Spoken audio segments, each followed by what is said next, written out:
So Adrian, what key factors contribute to higher recoveries and faster kinetics within the MACH? I think to explain how we achieve these kinetics and recovery improvements, which, and also reagent savings, which everybody or every potential client is looking for, it's probably best to just, take a step back and almost into the classroom, so to speak, and just try to understand what is happening in the gold leaching process. And the first point of note is the gold leaching chemistry, or the reaction, or the process, if you want to call it that, is actually a heterogeneous system.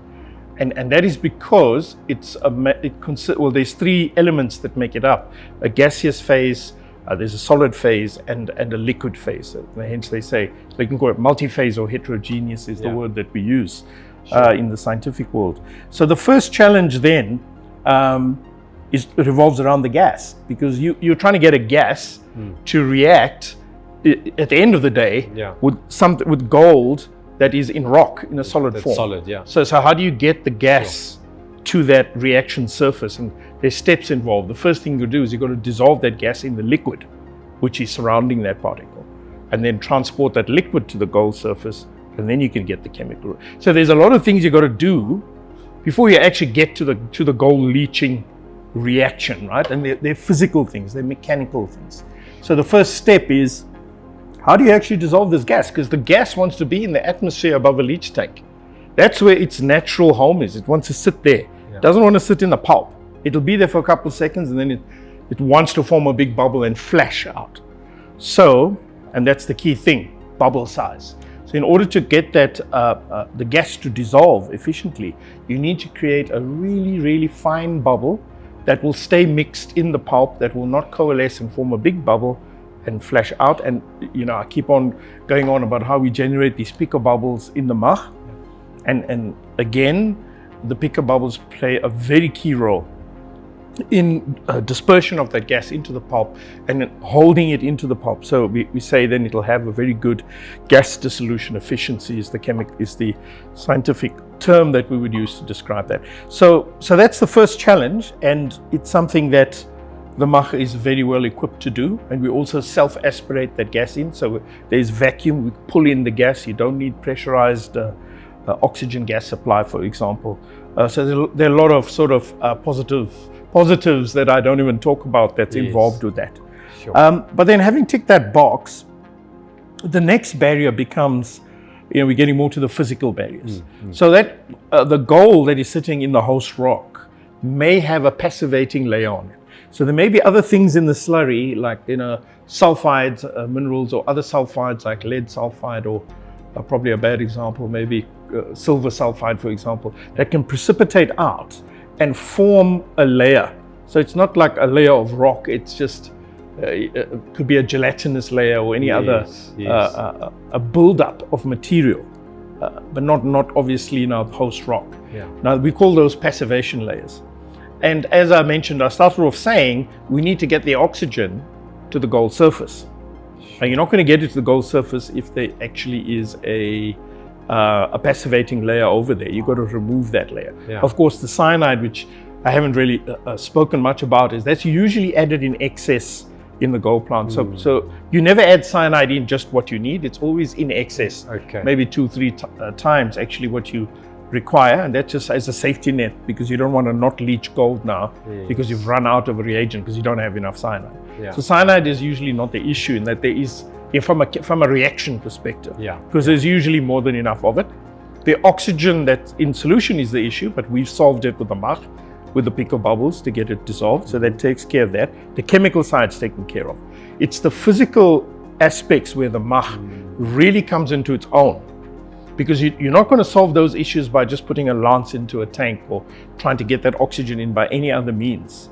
And it's the cavitation in the MACH that is crucial, or the key elements with removing passivating layers, because of those temperatures, 5,500 degrees Celsius in the center of an imploding bubble, and then the water jet that splits that bubble, 1,000 atmospheres. So it's going to hit that solid surface with 1,000 atmospheres of pressure. That will not only remove a passivating layer, that will also break the particle. Yes. So you're going to create more surface area, more you'll improve liberation, by doing that. Although I don't market the MACH as a mill, and that's not its primary function, but you're going to get that as a positive spin-off. Just with what's happening in there. By the by, yes. You'll get better liberation. No one will complain about that. But that is where the MACH comes into its own. And then when all of those physical factors have been satisfied, then you're down to diffusion. Let's just say you've got oxygen in solution, you've got enough cyanide, you've got a clean surface, you've cleaned off the passivating layers, you've improved liberation, you're ready to leach. You've still got to transport in solution the oxygen and the cyanide as chemical species. You've got to transport them from the greater medium of the slurry to the gold surface. So they've got to travel almost like submarines to get to that surface. That is the slowest step of the gold leach reaction. It's that transport, or what we call diffusion, of these species to get to the gold surface. That is the thing that it slows everything down. And how do you speed that up? By improving mixing. Okay. Now, in the venturis of the MACH, as you plunge from one venturi into the next, you get really extreme mix. The Reynolds numbers will run into the millions. Wow. And it's that improved degree of mixing that will improve the diffusion, which is the final thing. We actually call a gold leach reaction diffusion rate control. It's not chemical rate control, which is the other thing it could be, because you have enough oxygen, you have enough cyanide. So it is diffusion rate control, because now it's just down to how fast can you get those chemical species to the gold surface. And then when you form your orocyanide, that has got to also diffuse away from the surface. So you've got this almost like a to and fro freeway action. Well, it becomes a freeway action with the MACH. Sure. It may be a hike, otherwise a very slow hike up a steep mountain pass to get there. But we improve that diffusion, and that is for me, that's one of the key elements. That's how the MACH differentiates itself from other technologies, etc. And if we get that all right, we will improve the kinetics. I just said we speed up diffusion, so we speed up the leach reaction. That happens as a matter of fact. We get that hands down every single time. We know we're going to get that. Yes. The big question always comes in, what will be the additional gold recovery? So will I get 1% more gold, 2%, 8%? Okay. Usually it varies between 2 and 8. Yes. If it's a very easy leaching ore, it'll be 2% more gold. If it's a more challenging ore, then it can be as high as 8%, which when you start doing the numbers on that, the money numbers, yes, it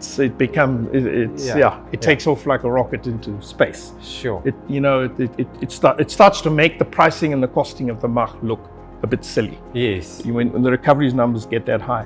But in a nutshell, or perhaps quite a big nutshell, that is how we achieve faster kinetics, higher recoveries, and because of the mixing and efficiencies, we also throw in a lower reagent cost, so we can reduce the amount of cyanide, for example, that you have to add in, just because we made it all so efficient now. You don't need to have 3 times the cyanide. Maybe you'll still have it in excess, but maybe you just need 2 times the cyanide now. And then that's your 30% saving in reagent costs, which can also become significant. Okay.